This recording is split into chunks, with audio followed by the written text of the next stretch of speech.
দেখুন আমাকে খাটানো হচ্ছে, যেখান সেখান থেকে চাপ বইয়ে আনা করাচ্ছে, জল বইয়ে আনা করাচ্ছে, ঠিক আছে। কার হচ্ছে জামা প্যান্ট পরিয়ে দিতে হচ্ছে, কার পা মুছিয়ে দিতে হচ্ছে, কার চুল আজড়ে দিতে হচ্ছে, কার চা খাই দিতে হচ্ছে। যাই হোক ভিডিও আছে, চা খাই দিচ্ছে না। কিভাবে দেখাবো? হ্যাঁ নরমাল বেরো বেরো। এলাম তবে সোজা থাক।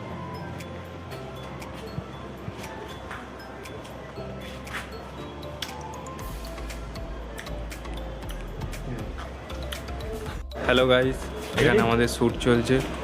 এই যে সবাই আছে এখানে, নতুন ভিডিও শ্যুট। কিছু বক্তব্য নতুন শ্যুটের জন্য? শুট হচ্ছে আমার ফেটে যাচ্ছে। কেন ফেটে যাচ্ছে? আমরা নিজেও জানি না আমরা কি বলেছি ওকে।